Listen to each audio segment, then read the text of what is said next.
Subscribe చేసుకోకపోతే subscribe బటన్ని నొక్కండి, అదేవిధంగా బెల్ ఐకాన్ని కూడా నొక్కండి.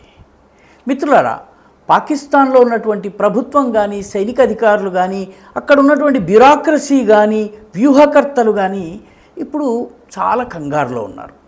పహల్గాం సంఘటన తరువాత భారత్ రియాక్షన్ ఎలా ఉంటుంది అన్న విషయంలో వాళ్ళకు ఒక అంచనాకి రాలేకపోతున్నారు.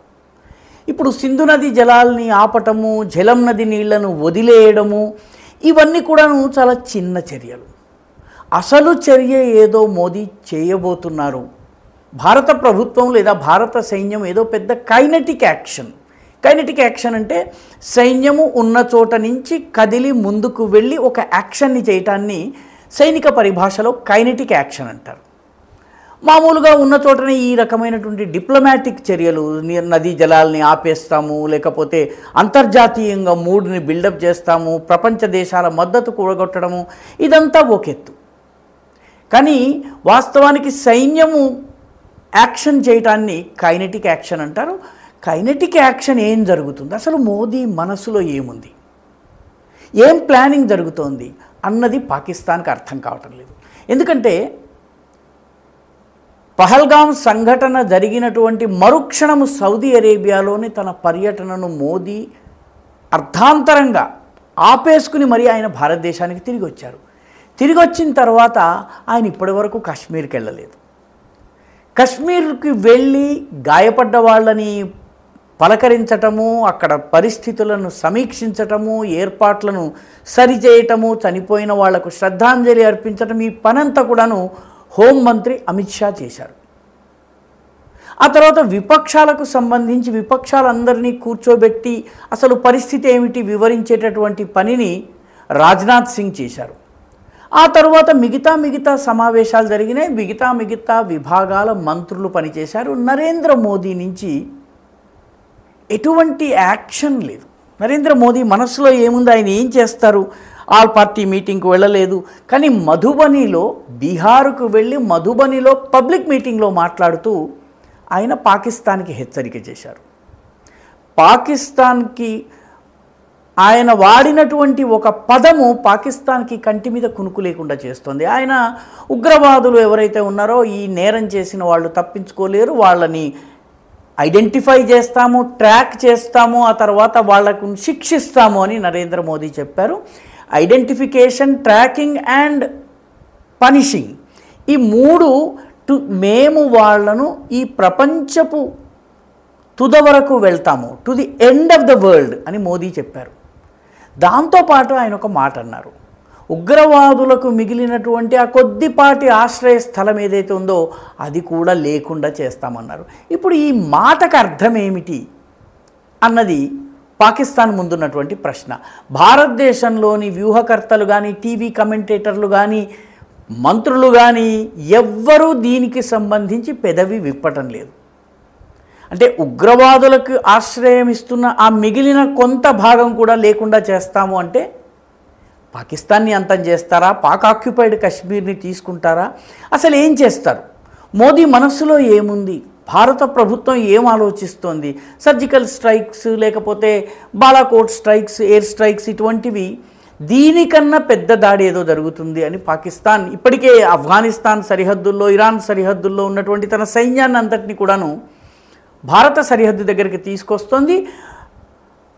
సోషల్ మీడియాలో వస్తున్నటువంటి విజువల్స్ ప్రకారం అయితే బలూచిస్తాన్లో ఉన్నటువంటి గోడౌన్లను ఓపెన్ చేసి అక్కడి నుంచి ఫుడ్ మెటీరియల్ అంతా కూడాను తీసుకొచ్చి సైనిక స్థావరాలకి, భారత సరిహద్దు దగ్గర ఉన్నటువంటి సైనిక స్థావరాల్లో దాస్తున్నట్టుగా సోషల్ మీడియాలో, పాకిస్తానీ సోషల్ మీడియా హ్యాండిల్స్లో వస్తుంది. దీని అర్థం ఏంటంటే ఒక రకమైనటువంటి ప్యానిక్లో ఉంది. మోదీ మాట్లాడకపోవడం అన్నది వాళ్ళని కంగారు పెడుతోంది. దీంతో రకరకాల స్టేట్మెంట్లు అయితే ఇస్తున్నారు, బెదిరింపులు ఇస్తున్నారు, చాలా ఆవేశంగా ప్రసంగిస్తున్నారు. కానీ అవన్నీ పాకిస్తానీ పౌరులను సంతృప్తిపరచడం కోసం ఇస్తున్నది.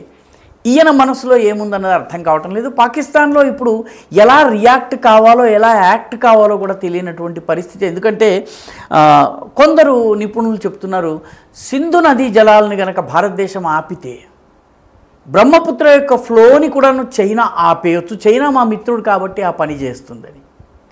వాస్తవానికి సింధు నదీ జలాల మీద ఒక అంతర్జాతీయ ఒప్పందం ఉంది. అసలు బ్రహ్మపుత్ర మీద చైనాతో ఎటువంటి నీటి ఒప్పందము లేదు, కేవలం హైడ్రలాజికల్ డేటా షేరింగ్ మాత్రమే ఉంది. పైగా భారతదేశంలోకి వచ్చిన తరువాత బ్రహ్మపుత్ర నదిలో లోహిత్ నది వచ్చి కలుస్తుంది.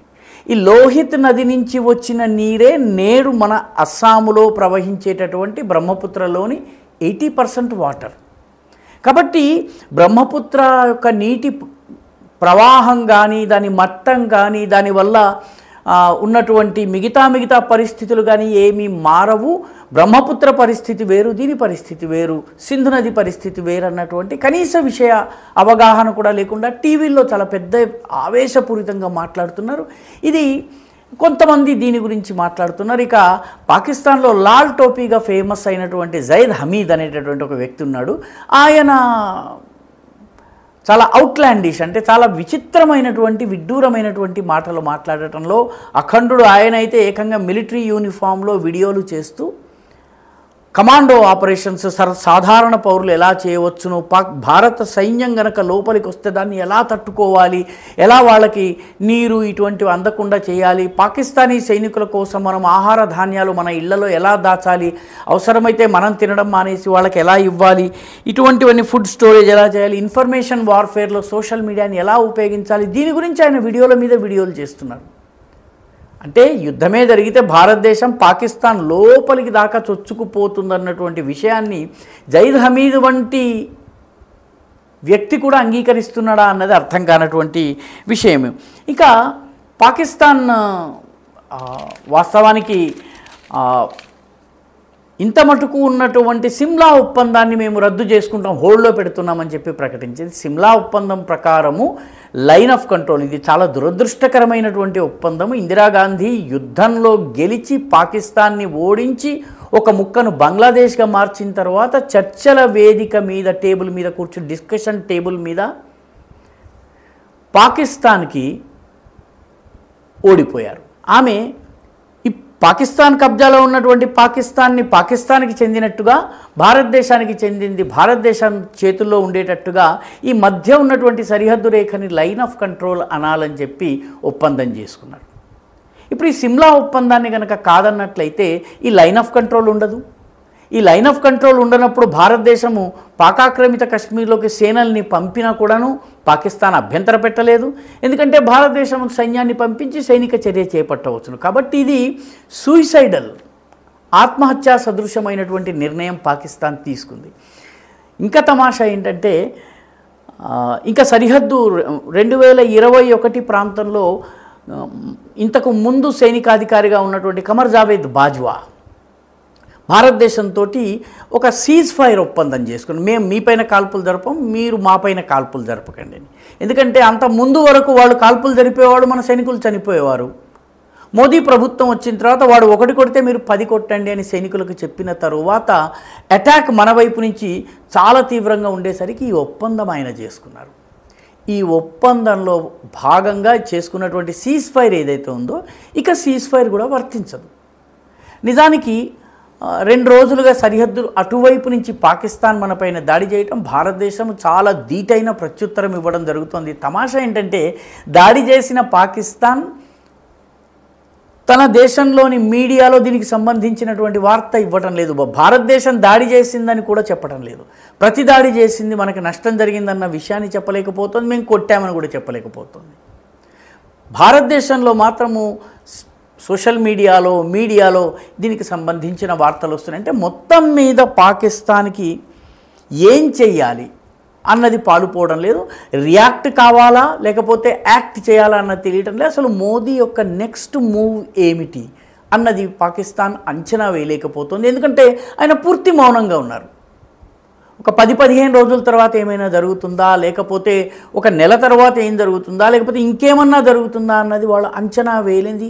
గతంలో ఒకసారి ఆర్మీని, ఒకసారి ఎయిర్ ఫోర్స్ని ఉపయోగించారు కాబట్టి ఈసారి నేవీ ఏమన్నా యాక్షన్ చేస్తుందా, ఈ రకంగా రకరకాల ఊహాగానాలు అయితే పాకిస్తాన్ చేస్తోంది. కానీ మోదీ మనసులో ఏముందో పాపం పాకిస్తాన్ కనిపెట్టలేకపోయింది. భారతదేశంలోని మీడియా, భారతదేశంలో ఉన్న విపక్షాలే కనిపెట్టలేకపోయినప్పుడు పాకిస్తాన్ ఎలా కనిపెడుతుంది? అయినప్పటికీ పాకిస్తాన్ ఏదో దింపుడు కళ్ళం ఆశతో ఉంది, కంగారుగా ఉంది. ఈ వీడియో మీకు నచ్చినట్టయితే లైక్ చేయండి, షేర్ చేయండి, ఈ ఛానల్కు సబ్స్క్రైబ్ చేయండి. మీ అభిప్రాయాన్ని కమెంట్ల రూపంలో తప్పనిసరిగా పంపించండి.